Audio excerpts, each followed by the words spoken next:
First, let's look at this chart. This is interesting. When you're working with a client, you're always thinking in a triad. Like you might be able to guess if he's coming in with nothing but frustration throughout his whole story, and that's where his stress is, and you could tell there's anger there, then you already know you got to work on his liver. It doesn't matter what element he is. His liver is being congested. So what this shows you is if he is a wood person, and it doesn't, and Trung is a wood person, if his liver is exaggeratedly over-energized, which is the bottom right corner here,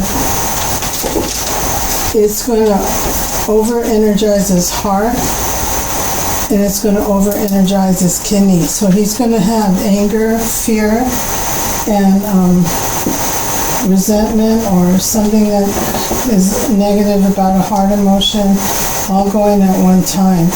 But his fear is coming from the kidney trying to calm the liver down. So you see on the kidney the arrows going towards the liver.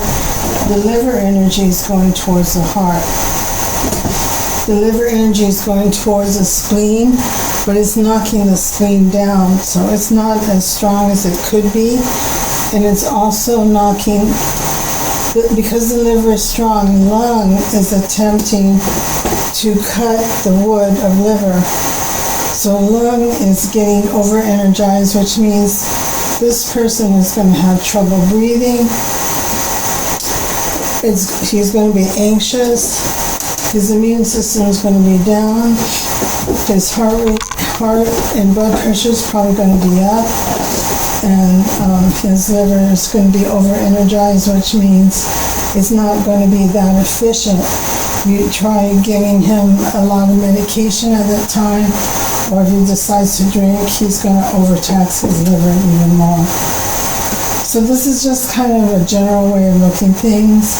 So if I were to work on him, and I knew that he was a wood person, or had the idea he was a wood person, the first thing I would do is to probably, I'm going to be asking the pendulum what I should do. Automatically, it'll make me do the triple warmer, which is a stress meridian, and up the spleen energy. So upping the spleen energy will fight against the liver a little bit, but at least I got those two going. And then I'll probably ask whether I need to do kidney or lung first. And I think if I could get the fear down first, that would have the most impact on the liver. And then of course I'll be working on the liver too. Sometimes, so my triad is going to be spleen, liver, kidney, I think. If he has no shortness of breath and no heart arrhythmias or high blood pressure, I'm going to focus on spleen, liver, kidney. And those are the three meridians I'm going to do first. Now, if I ask my pendulum by the elements, and I do that because liver is metal, liver is wood, so I'll just say, do I start with wood? It'll tell me yes or no. If it says no, then I know I don't have to ask about gallbladder. Okay? So I start with the elements, and it'll tell me which element to start with first. And it might be kidney if the fear is what's making him angry. It might be liver if it's just plain old anger. So I will start with that one, and then I will ask, what is the next one? And I'm going to work three elements, okay, before I do anything else. Because everything seems to work in triads in the body. You've got the main problem, which would be liver. You want something to knock it down, which would be lung or spleen. And you want something that will feed it and get it get it strong again because it's been burning up all its resources, and water will give it the strength to go to heal itself. Sometimes it's not those three, but the pendulum can guide you, and so with your knowledge of the person and his words and his overall emotional status. But these are some of the things that goes through my head. It may seem really complicated right now, but I just want you to see what I'm thinking. A person who is wood, this is the hardest part for me, is trying to get the body to match what the book says. It never seems to match to me. But for a wood person, their body in the far left, muscular, square, physique, thick, coarse skin, a swarthy complexion, strong, slim, sinewy hands and feet. So, does that match Trung? High blood pressure, if he's going to be out of balance where the liver is over-energized, that's what exaggerated means. He will more than likely not have all these things, but some of these things. High blood pressure, oily skin, and he might break out in pimples. Cramps of long muscles, hands and feet, vertigo, ringing in the ears, constipation with cramping, sciatica, heartburn, eye, ear pain, shingles, and all that. Breast pain, tendon injuries. So everything that the liver takes care of will be compromised because the liver is not able to do its job. I think it's true. I think it's true. Because this thing make me remember like a couple months ago when my wife, she just like gave birth for my son, and I went to the Western medicine store to get some kind of herb for my wife like to recover after the birth. And the doctor looked at me and he randomly told me like, wow, it looks like you have some kind of problem with liver. With my liver. And I asked him like, how do you know? And he told me like, I can tell by looking at your eyes. Yeah, so he just told me like drink more water. Drink more water. That's it. That's an easy fix. Yeah, because he simply told me like, well, I can tell you at the time like you want to do something, you really focus on it, and then you forget like drinking and eating as well. So to drink more water. You forget to drink and eat? Yeah, it's me. That's why he said like I have some kind of like problem with liver, but it's just minor.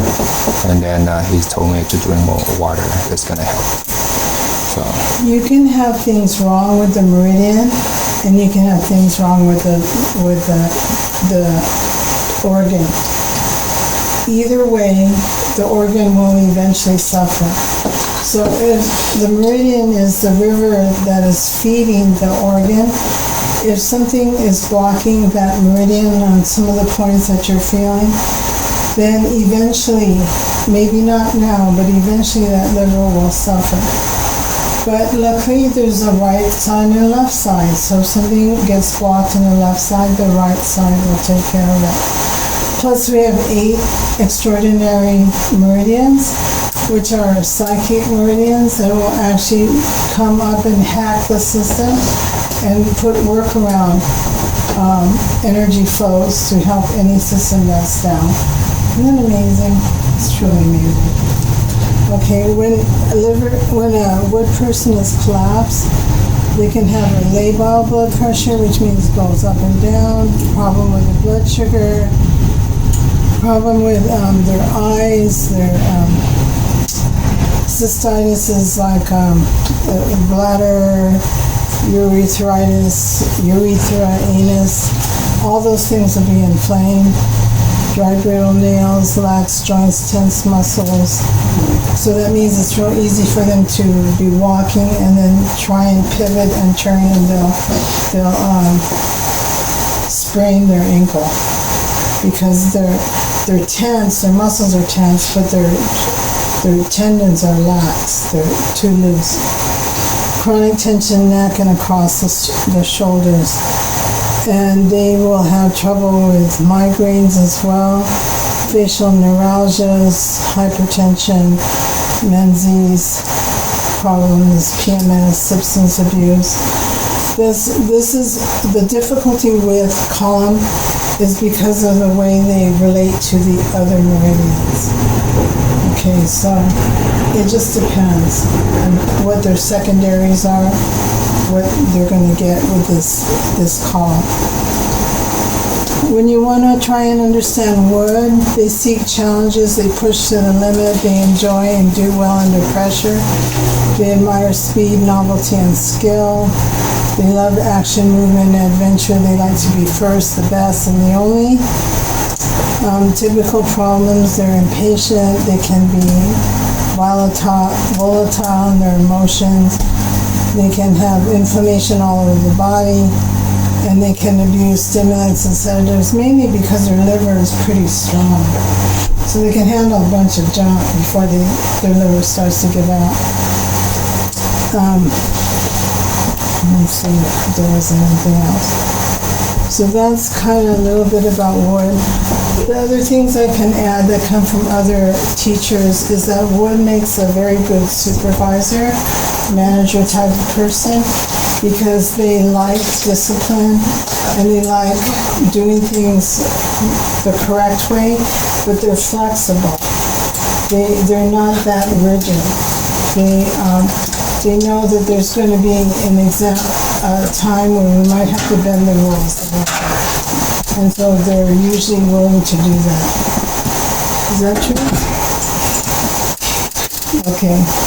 Hey, what book is this coming from? This book is coming from Between Heaven and Earth. Oh, okay. Thank you. Yes. A Guide to Chinese Medicine by Harriet. Okay, let's do Earth. Let's do it the same way. If you have an Earth person, the spleen is mostly the immune system, but in Chinese medicine, the spleen and the pancreas are grouped together. They're one organ to the Chinese. So spleen and pancreas are together. All right. Look what happens when the spleen is over-energized on the far right. Everything stays pretty even. I mean, the only thing that happens really is the lung will over-energize the spleen will over-energize the lung, which can mean if it's not making enough immune system products, then the lung could get sick with a cold or a flu. And the heart, though, the heart can be compromised if it's trying too hard to get the spleen to calm down, because fire feeds earth, and so if the immune system is down too low, the heart gets overtaxed. So that's just gives you an idea how those patterns work.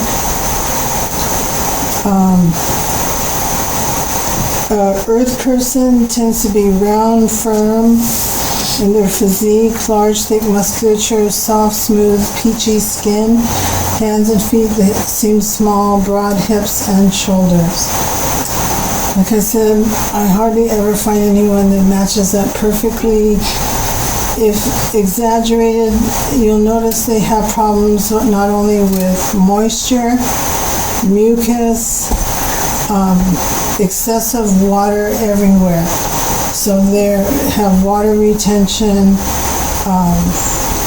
swollen prostate, tender gums, sticky, puffy eyelids, sticky mucus in the throat. Everything is sticky and so on. Okay, and then collapse, they tend to have swollen lymph glands, weak ankles and wrists, weak lower back, their appetite, they're hungry but they can never decide what they want to eat, and they might have bruises and varicose veins, bleeding gums, they find it hard to lose weight, and they bloat easily and have poor muscle tone, which kind of goes together with that. So, depending on what their other issues are, or their secondaries, they might have more problems with lymphatic, venous problems, digestive disorders, etc. So the thing about Earth is they don't like change. They like everything stable. They want everything to be harmonious and the way it's always been. They sometimes will fear change more than anything. In other words, the change could bring them incredibly wonderful new happenings, but they would just rather stick with what they know than to take in something that might be good but have some unforeseen consequences. So change is hard for them. What do you think, Ariel? Yes or no? For you. I don't think change is that hard for me. It depends, I think, on what it is, but like, I welcome change. I don't think I'm afraid of it. How about in relationship?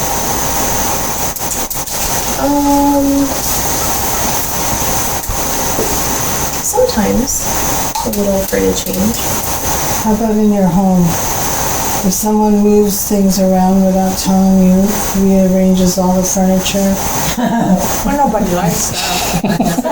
Some people like that. Some people, I don't mind. If I saw, like, if someone moved everything around and I walked in and I was like, wow, this is great, like, it's cool, but if I didn't like it, then I would not like it. I don't know. So change, to me, like, the thinking of someone rearranging, like, that doesn't bother me or It sounds it sounds to me like you are reasonable, and that if the change works to everyone's benefit, Yes. you're all with it. Yes, yeah. Right? Yes, absolutely. That is a mature,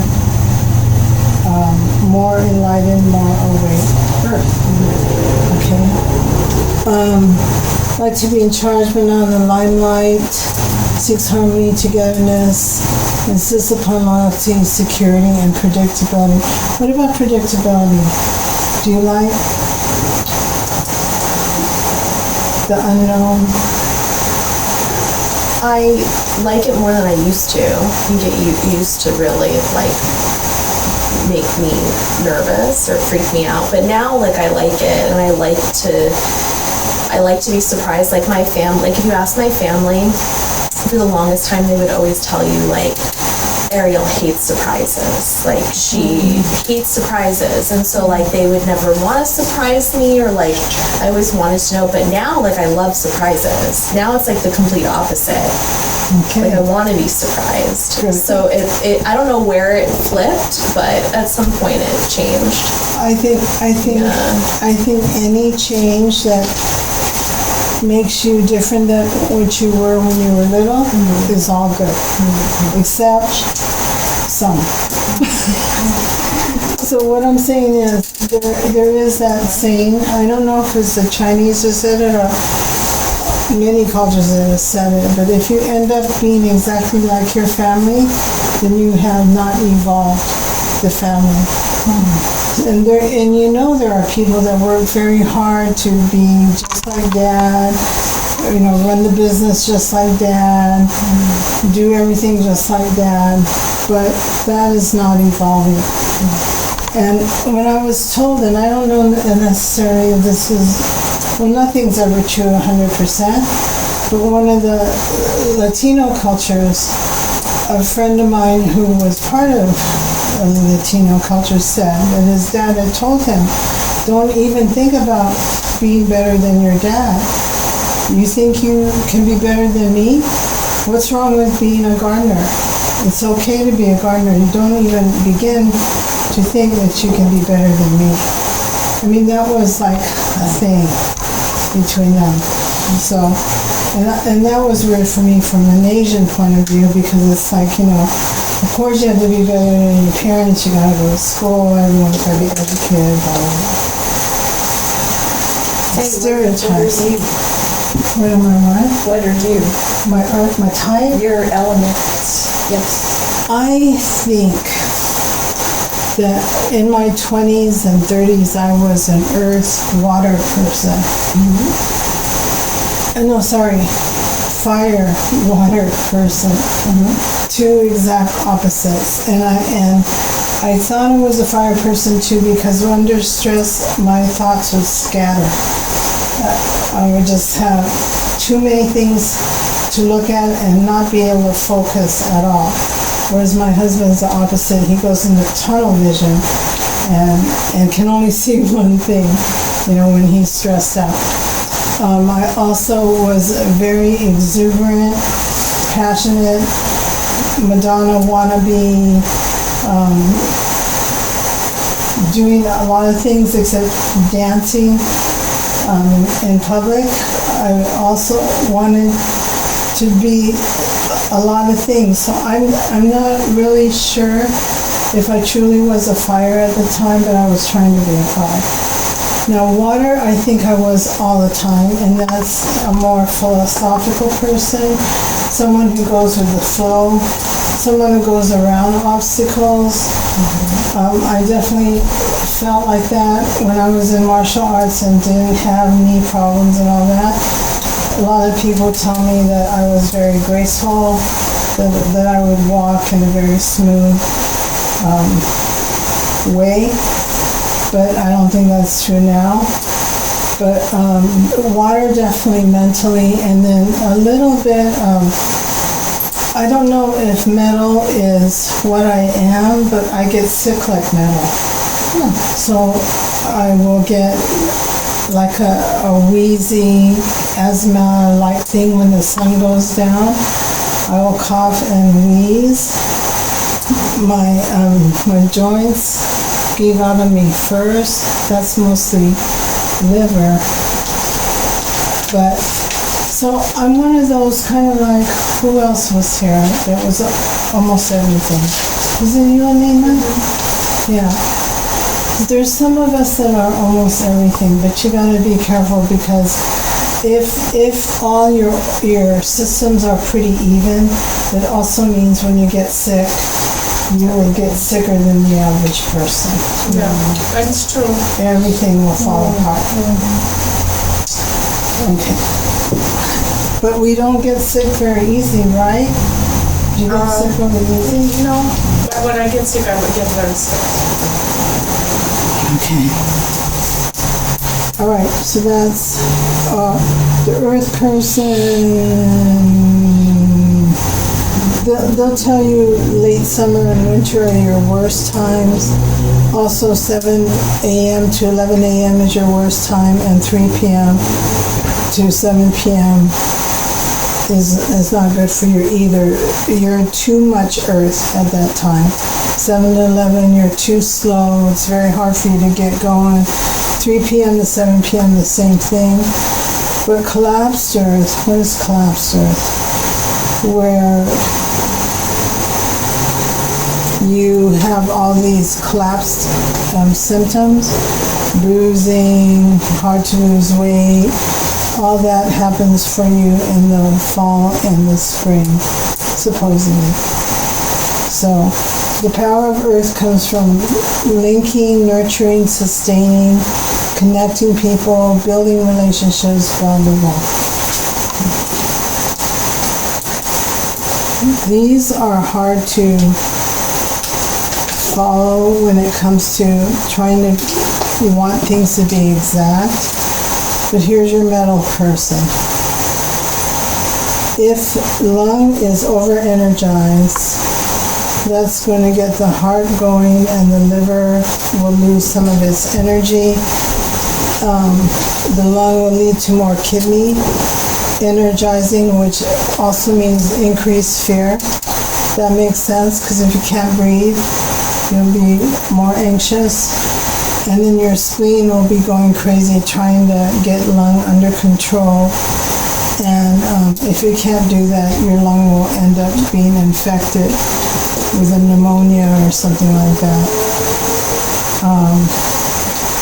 Normal is what the top pattern is like. Yeah. So you see, you almost always have 3 arrows that go out from the main element and 1 arrow that comes towards. The one that comes towards is the controlling element, and the 3 that goes out are usually the 3 you're working on. Or 2 of those and the main one, which is lung. These get really complicated, so okay, let's see what a metal person's like. They're erect, trim, symmetrical physique, light, clear, dry, smooth skin, delicate features with small bones and compact muscles. They tend to have an overexpanded chest when they are sick, so that would be your COPD patients. Also, sinus headaches, polyps, coarse skin with large pores, constipation, dry nose and throat, tight muscles, intermittent pulse. So these people are a little drier than Earth. Earth was full of phlegm and moisture, and the lungs are actually kind of dry, and metal people are on the dry side. So as you get older, this is, if you know Ayurveda, as you get older, you become more Vata. Vata is the drier side of nature. And so this is kind of paralleling that. As you get older, you get drier. Varicose veins, cracked, dry, soft nails. You get sneezes or coughs with change in temperature and humidity, frail, delicate skin, etc. Respiratory disorders, if you have difficulty with that, that's going to lead to a system breakdown for you. Okay. And your hydration is important, your lymphatic circulation is important. It's very important for metal to move. If metal doesn't move enough, then they're going to get really, really stiff muscles and have difficulty. They'll be the one with the frozen shoulders. Or I've had clients that in a resting position, they're in a weird posture. Does anyone know anyone like that? I have that frozen shoulder. Metal was my third one that I had it. Remember? Yeah. And then I held it. Yes, yeah. Or you held it. Yes. Well, I have a friend who had a very abusive childhood, though it was more not getting hit as much as it was verbal. And her resting stature was always like this. I mean, this is resting for her. So if you wanted to talk to her, she would actually move her chair so she could talk to you like this. So she was always looking over her shoulder. Her face was never straight on. And one shoulder would always be up, like she was guarding. So, a mental person likes definition, structure, discipline, respects virtue, discretion, authority, seeks to live according to reason and principle, holds self and others to the highest standards, reveres beauty, ceremony, and refinement. So they like their ceremonies, their rituals as well. Typical problems is they can seem really inhibited and indifferent. They can be kind of distant, and people will think that they're uppity. Stiff joints, muscles, dry skin, hair, shallow breathing, self-righteous, and easily delusioned. That can all be part of metal. And they have problems with their lungs, mostly in the fall and spring. 3 a.m. is real typical time for an asthma attack. You'll ask any asthmatic and they usually will tell you that. And then in the winter and summer, they have trouble taking deep breaths and doing strenuous things. Okay. Water.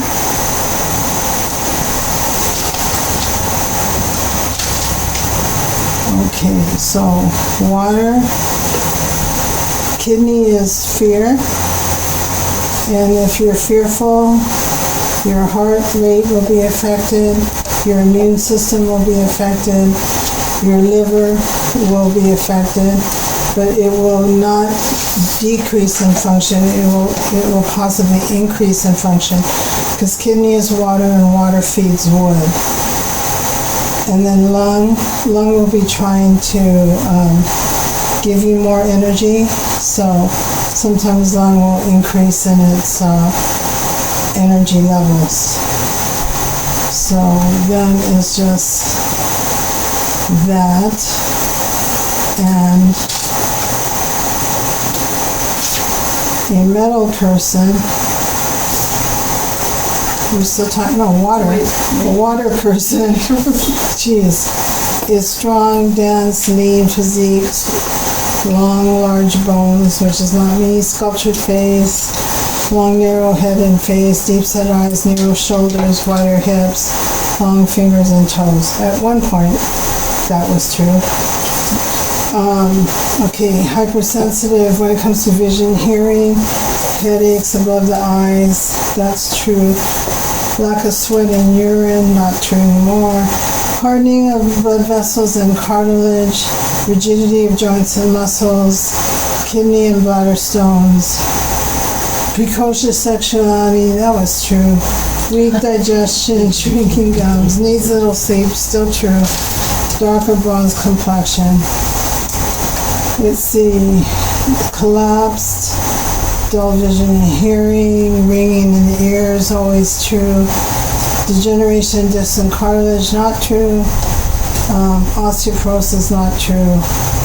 Prematurely gray, thin hair, wrinkled, blah, blah, blah, blah, blah.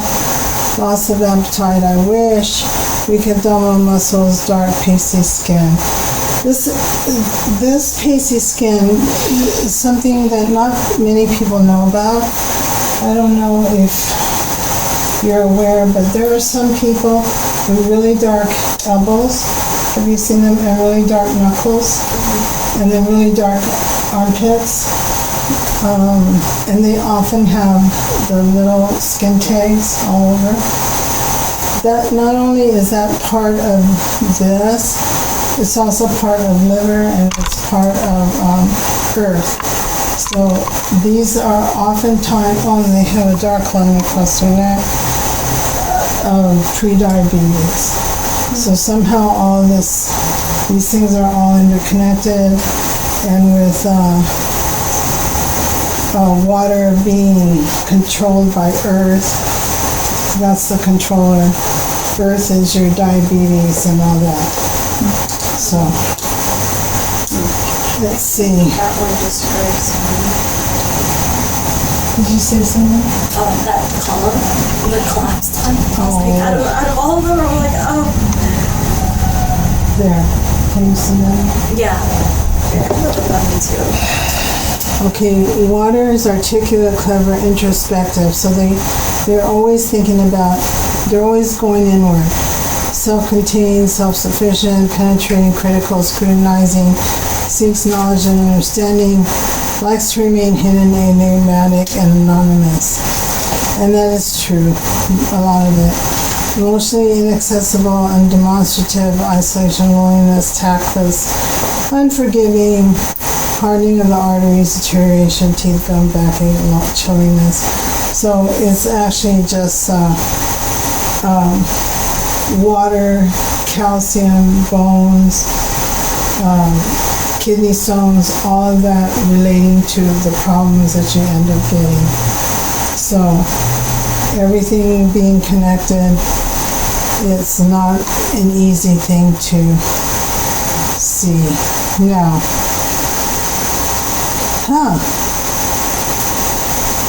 I don't have this for everyone, do I? it has the psyche in this one. So that means I still have to go through that book and take pictures of this page for every element. It's so maddening. God. Okay, so see the psyche, it kind of divides things up. But this is your, a lot of times they're very imaginative. This is why we call him the philosopher. So you can see all that.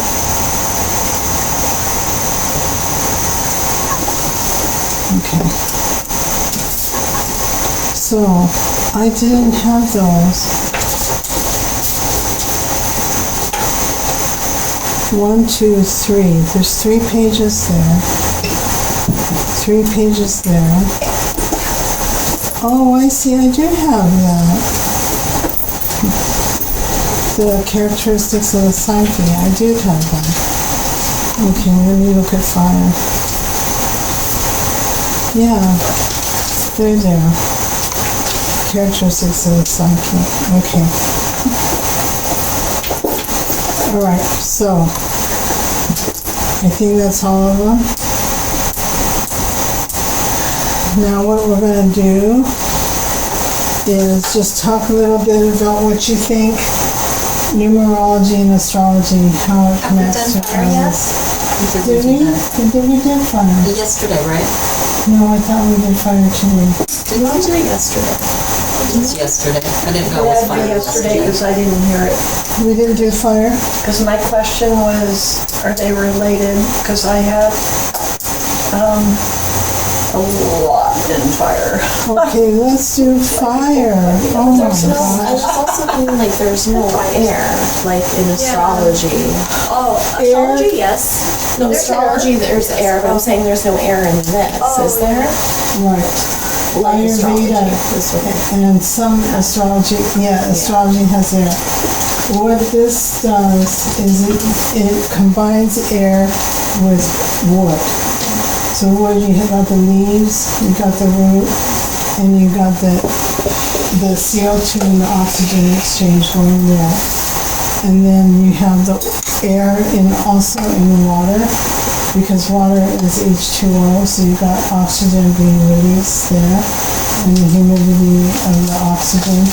So because this is a closed system, the only air part is really the lungs, and the lungs are just it's a spongy material made with tiny little balloons all hooked together by all these tubes. And so even its air part is not free in the body. And if we have free air, we usually end up dying, floating around, like you inject air into your vein. Not a good thing. So for some reason, air is included in the other things, okay? Because the body being solid in a closed system is what the TCM's about. Okay, fire. Let us look at the... Okay.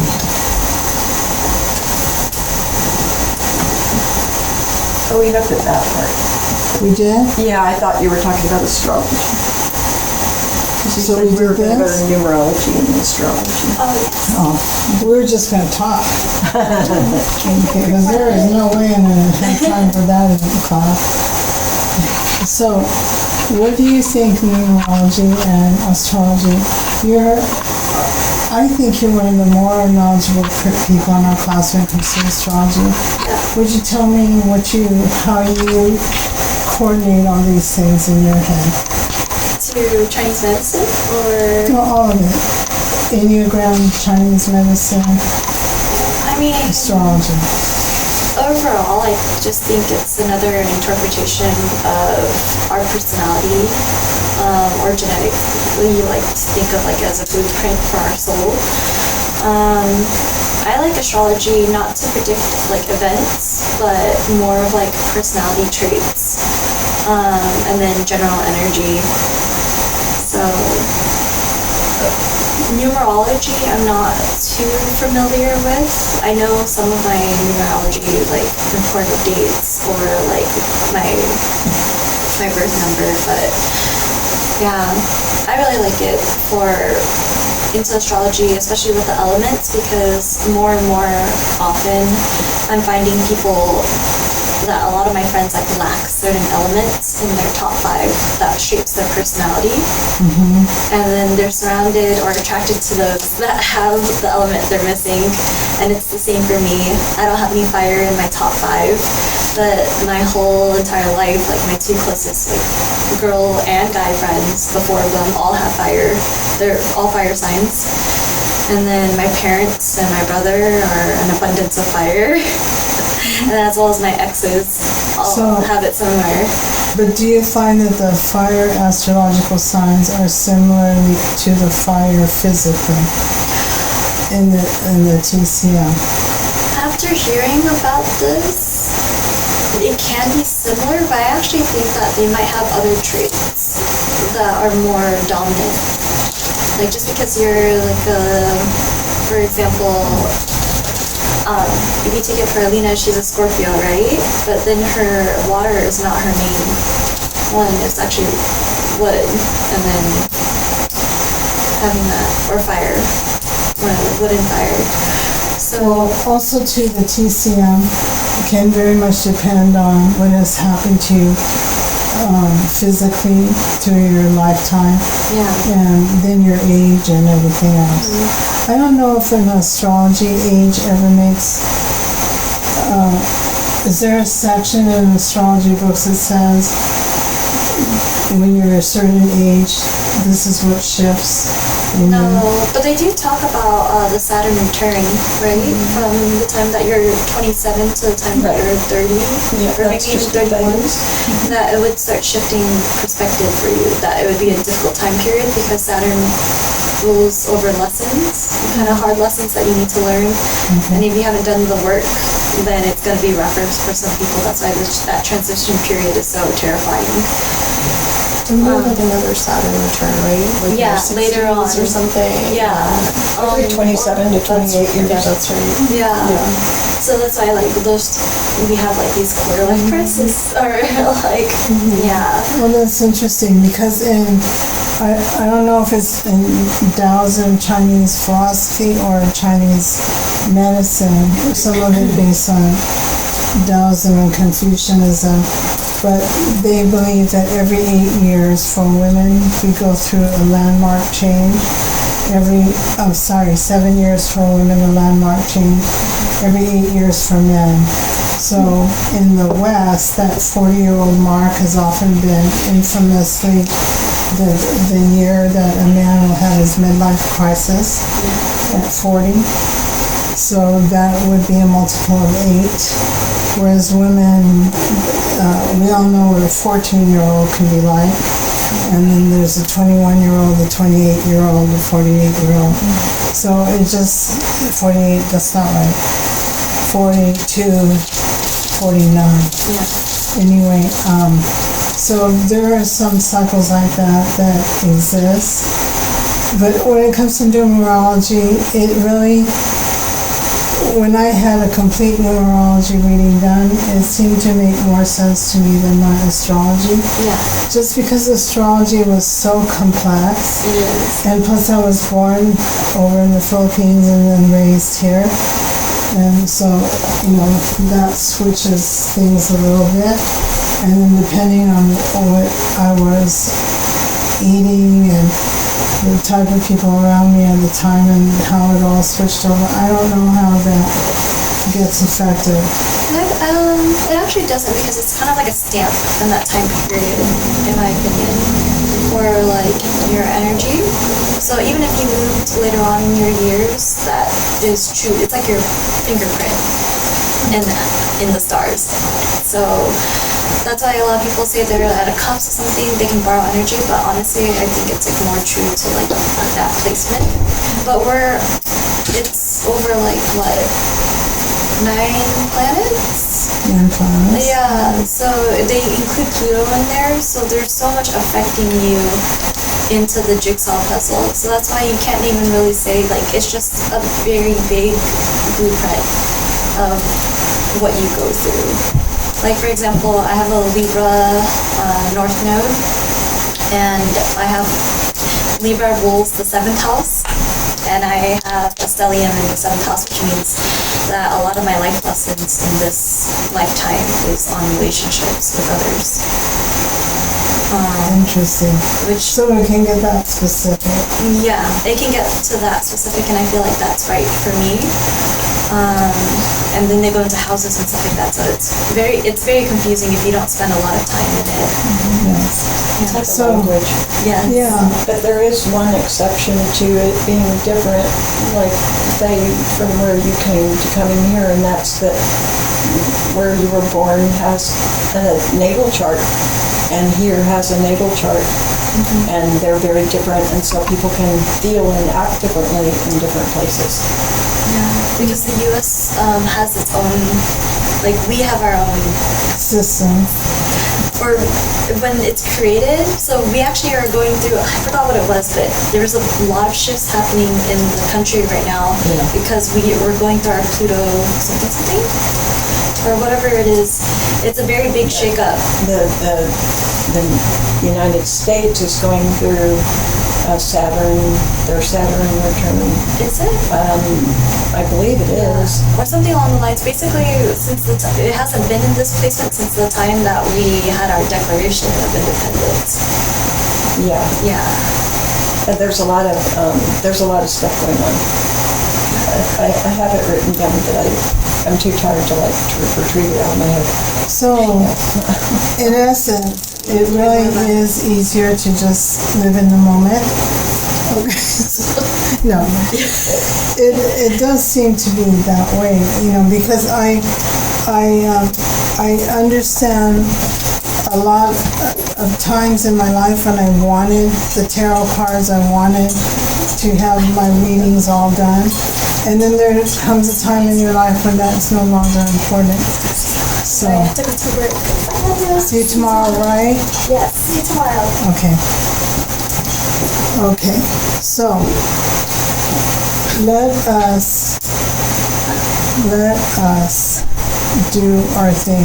Let's get up and move around, and let's do treatments, and let us see where your information is lacking and where the information is strong, because it will help me figure it out. Okay, so can we do that? So we have 2, 2, and 2. So I can. Okay. Yeah. Let's do it. Let's see. This is going to be simple. It's so hard when your complement of students drops slow. But that's why you try and do the important stuff at the beginning before everyone goes. And are we doing those points? Is that which ones we're doing?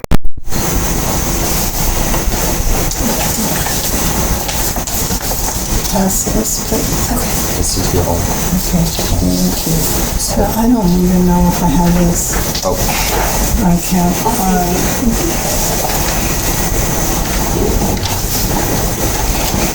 Okay, so when we ask the body, should we do the chakras, it tells us yes or no. If it says to do the chakras, we say, do we do just a general chakra? And if it says yes, then we're just going to do general chakras, which means clear them all, balance them all, align them, connect them, that's it. But when it says no, you've got a chakra that needs to be done in depth, this is what it means. We're going to do level 1, 2, 3, 4, 5, 6, and 7. We're going to leave off 8 and 9 because we don't have time for that. Karmic lessons and soul contracts, those are done in a separate session where we're cutting cords or destroying contracts between souls. And that is part of the advanced work. So, You are either holding your hand over the chakra that needs the extra work, or you're holding the pendulum. It works either way, whatever way works for you. So, oftentimes I like to be able to tell when the pendulum,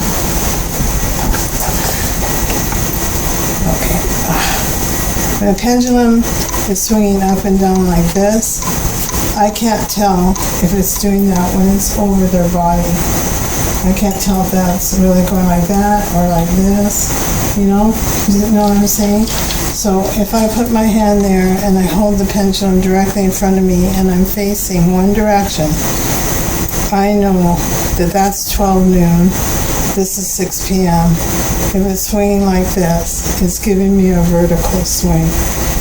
If it's swinging to the left, higher than the right, then I know it's saying this person is unbalanced on the spiritual side.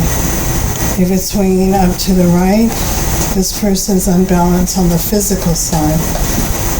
If it's going straight up and down, it usually means there's something wrong with the chakra below and the chakra above. If it's swinging horizontally, it means the chakra is totally blocked, but it's still active, especially on each side. If it holds completely still, there is nothing going on there at all. Okay, so that's what I need to know. And that's why I hold my pendulum in front of me, because sometimes when it's swinging all different ways, I can't tell which direction it's going over the belly. Now, I have actually a book called Hands of Light by Barbara Brennan, which is the first energy medicine book I ever read, which has about a page and a half of all kinds of different pendulum swing, including a pretzel-like one that goes almost like a swastika. You know, just kind of this way and then back out, and it's too complicated. These are the basics. Either it's swinging clockwise, counterclockwise. It can be clockwise on an elliptical.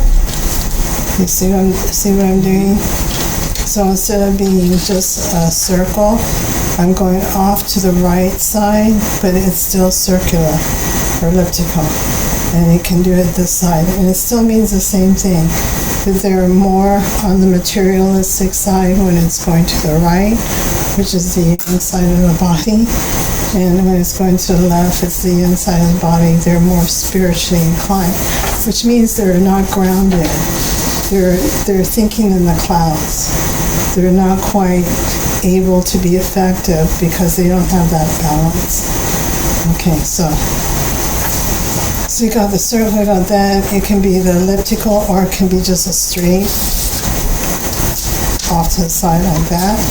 And then straight up and down means look at the chakra before and the chakra after me. It's not just this middle chakra, it's 3. Okay, so those all have to be dealt with. And then if it is horizontal, it means there's a total block here at this chakra, but it's only this chakra that's the problem. If it doesn't move at all, then it usually means in general there's probably more problems up and down the line, but start with this chakra. What that means also too is when you find out that this person needs a lot of chakra work, that'll be basically your only thing you do that session. It's so much work. So, and the way you know that is the person will tell you they feel really vulnerable. They feel unprotected. They feel kind of skitsy, if you know what that means. They can't focus, and in general, their aura is completely disorganized. And so all our work is going to end up being on that chakra, those chakras. Okay. So the first level of the chakra is the first 5 years of their life. So if you find out that the first chakra has a complete standstill, then maybe what happened in the first 5 years of this life was a total traumatic event that stopped them from taking in information from the environment. Is that the first chakra? The first level of First of level. any chakra. Of any Because I thought it chakra. was just the last 5 years, the current last 5 years. Last 5 years, but of that chakra. So all these 9 can pertain to any chakra. If we're talking about the heart chakra, then in the first 5 years of that person's life, something drastically happened that broke their heart in the first 5 years. Okay, usually that doesn't happen that much because the heart is usually not that involved emotionally with a kid in the first 5 years, but sometimes it can be. So it just depends. But this gives you a clue because this is where you kind of look like you're psychic, even though you may or may not be. When you say to the person, did something happen to your family? Say you get something on the first level of the very first chakra, and something happened in your family that was very drastic in your first 5 years of life. And they'll say, yeah, we moved. We left my grandparents, and we never saw them again. I remember that. Something like that, okay? So do you get that? If you see something weird, it really doesn't matter what the pendulum does. It just means that something happened. If it is still basically circular, I wouldn't go into detail. I would simply clear it. So that means do your counterclockwise circles and then hold it and see what it's doing after that. If it's going clockwise, then you're done. Now, the second level of any chakra are the ages 30 to 40 or the second half of their life. So this is their adult time, and there's something like a divorce or major change in jobs, or someone's dead, or someone got a drastic diagnosis, or their parents stuff, something like that. That's how big it is. Okay, and the second level of the first chakra, that would be family.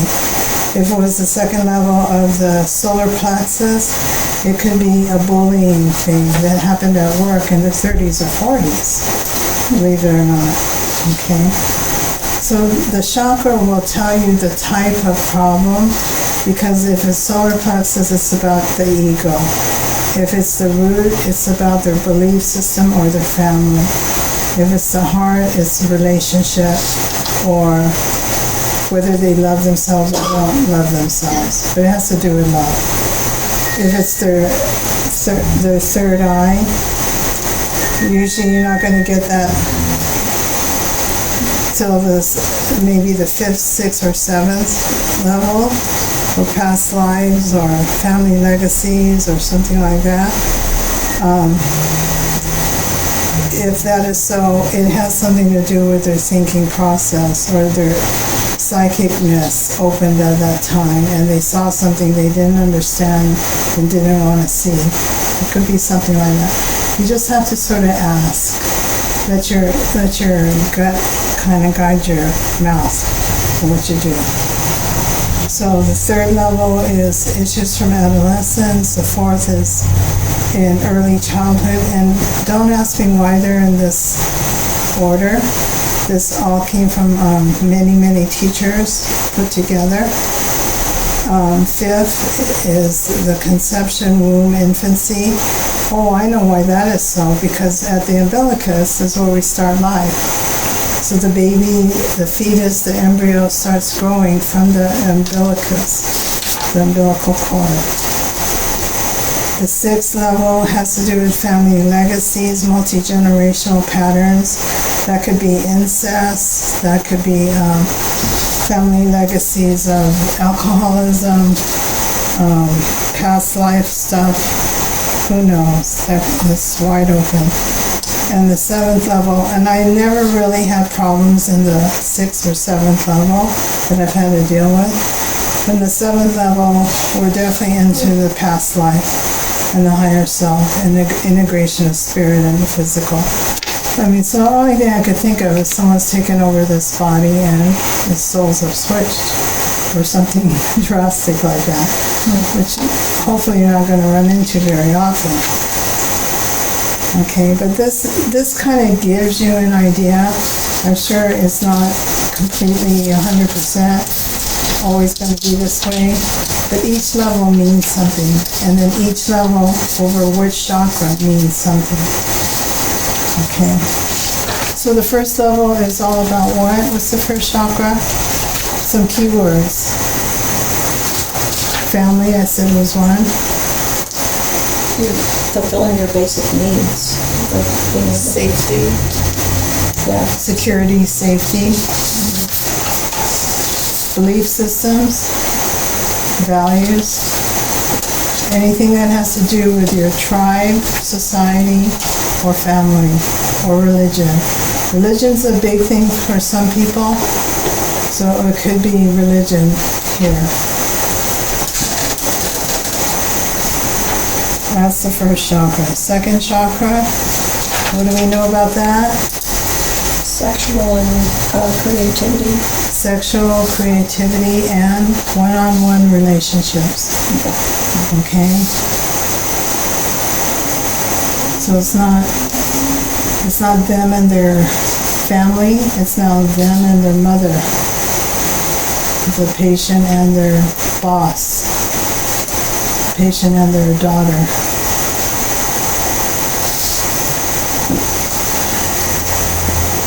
When we're talking about creativity, sometimes we talk about the throat as creativity as well because it's about expression, but 2 is giving birth to your creativity. So 2 is making manifest or material your creativity. Okay, so it's more solid than what is at the throat. The third chakra is, we always said, was the ego. That ego includes what you think of yourself, but mainly it has to do with control and whether or not you feel you are helpless in your world or you are powerful in your world or somewhere in between. So it has to do with your ego, but also power. How much control do you have over your own life? Number 4 is the heart. So what goes on in the heart? What are the issues, good and bad?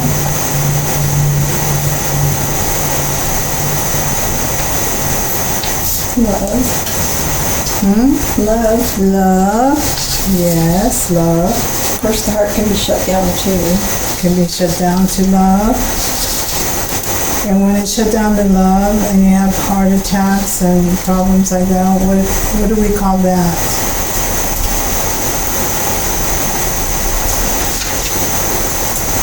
Trauma?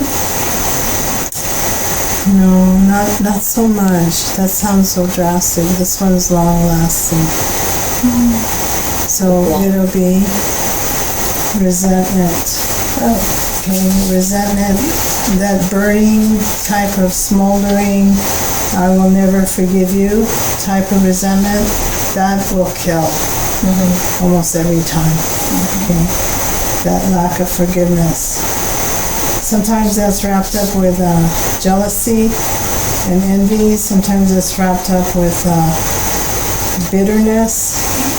And don't ask me the difference between resentment and bitterness, but bitterness has a taste to it, doesn't it? It's more.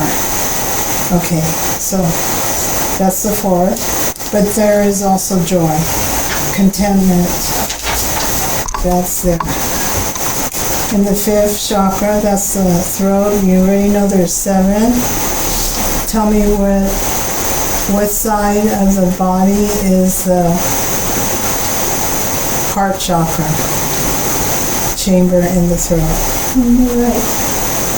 On the right. No, I'm sorry, on the left. On the left, yeah. 2, 4, 6 here, 1, 3, 5 here, 7 in the middle. Okay? And when we drag all those energies back to the chambers of the throat, we're giving that person the ability or the energy to speak their truth in those particular areas. Can we do that for the other chakras too? Yes, all the chakras. Have like the same chambers? No, only the throat. Throat is magical.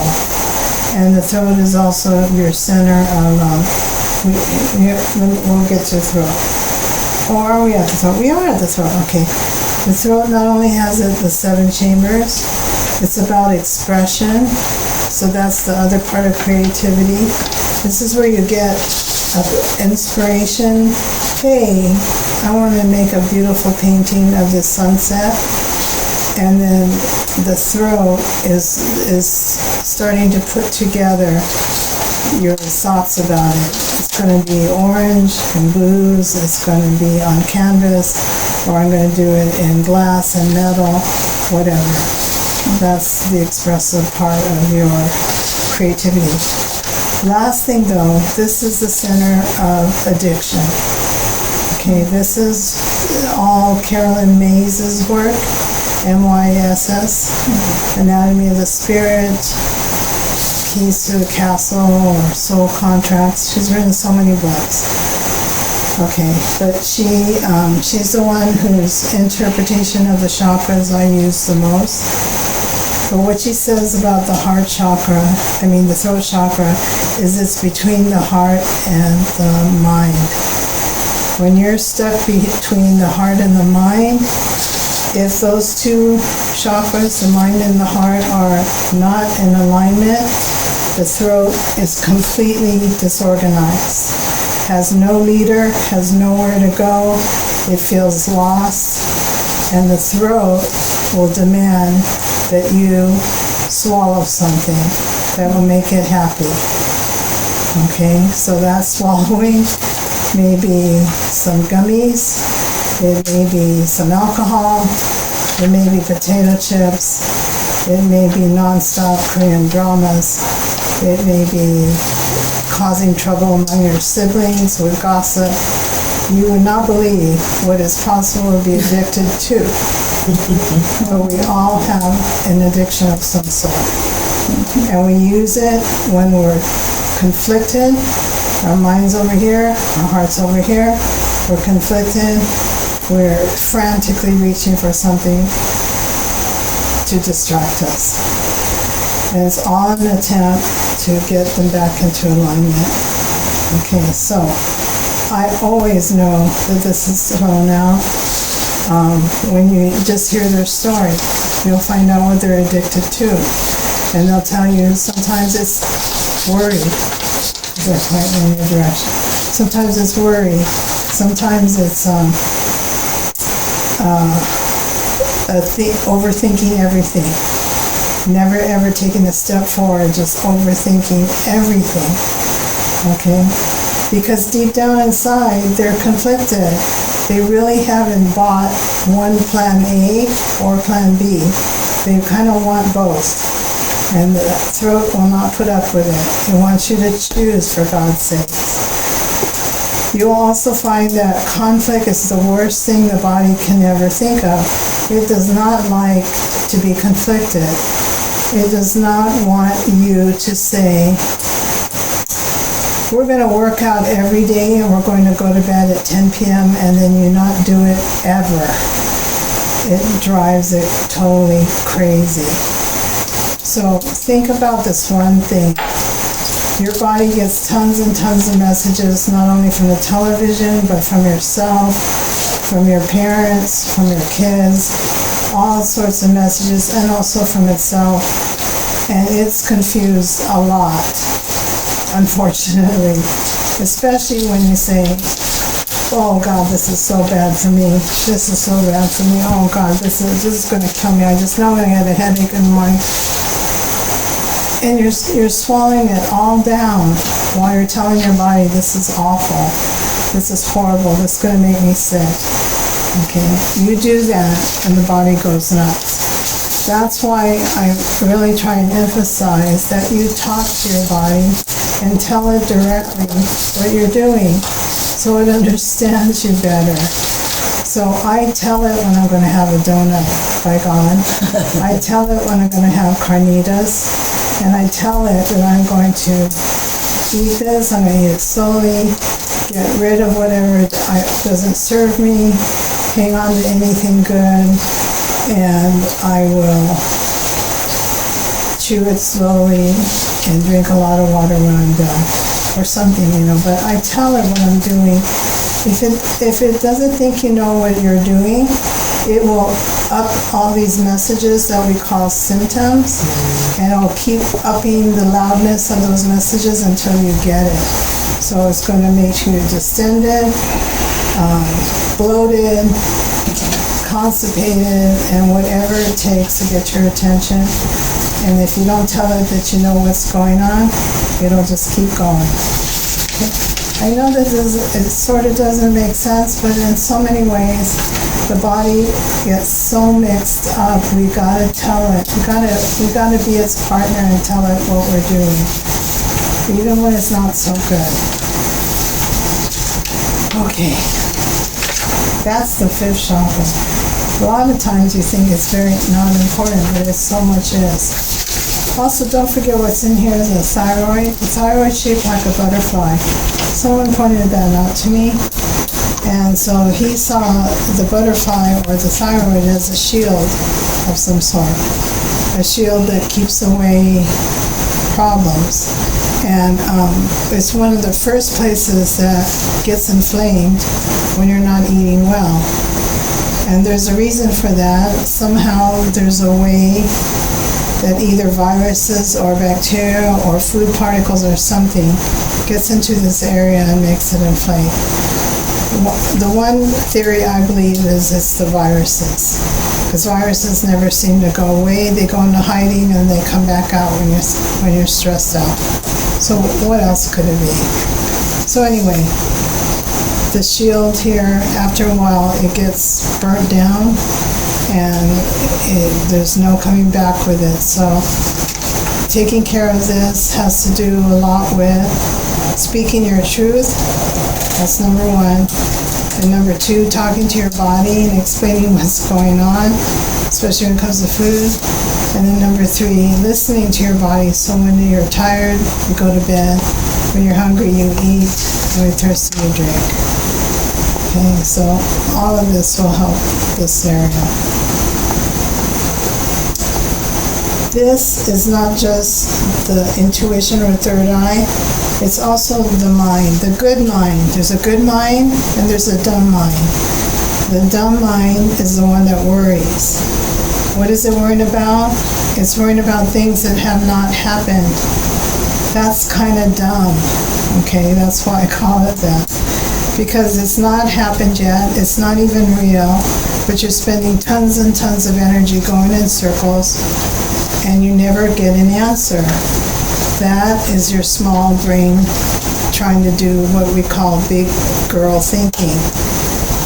The big girl is really the third eye. That's the real mind. That's the mind that says, there's got to be a meaning behind this. I must have some goal.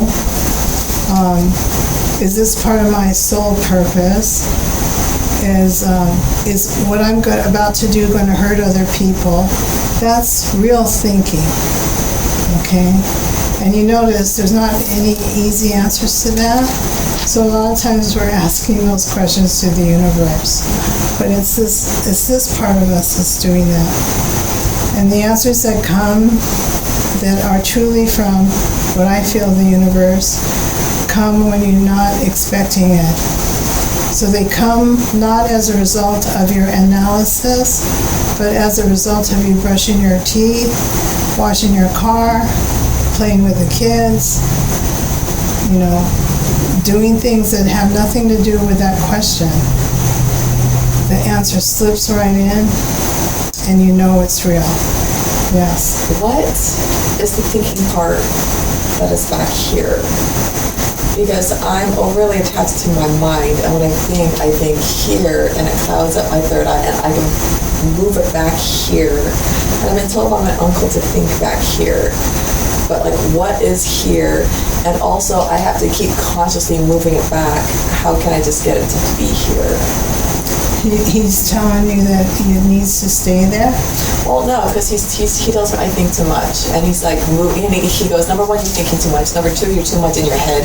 Number three, you're thinking right here instead of the back of your head. And so, like, what? So I can move my energy back, but if I don't consciously do it, it moves back up to the front. So, like, what is back here when I'm moving my energy back here to be? Your visual cortex. Your visual cortex. Because think about it. If you, all of us, well, this is a big question. All of us learn certain ways. Some of us learn through audio. Some of us learn through visual. Some of us learn only by tactile. And some others learn through combinations of the above.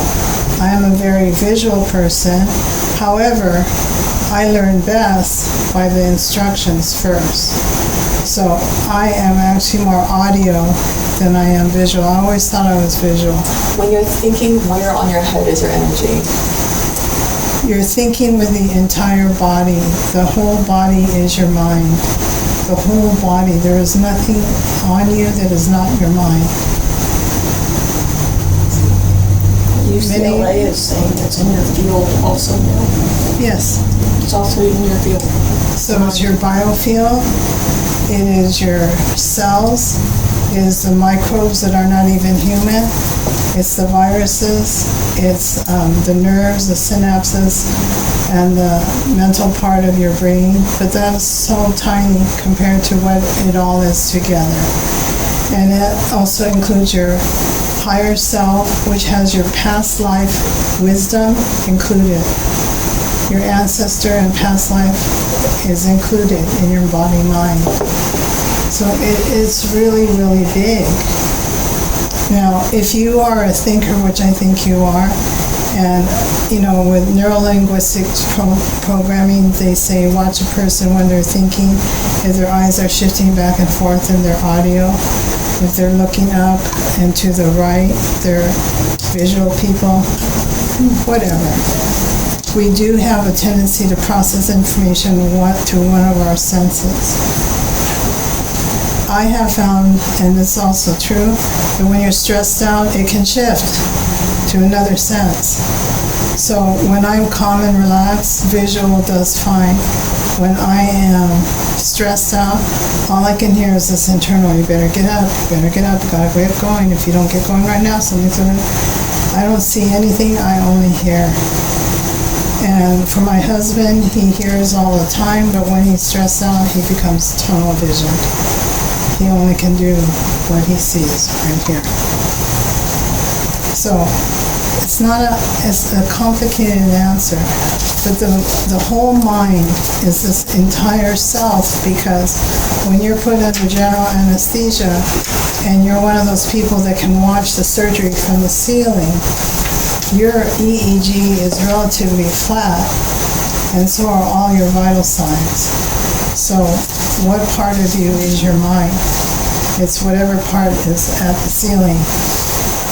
Who knows what that is? I don't know.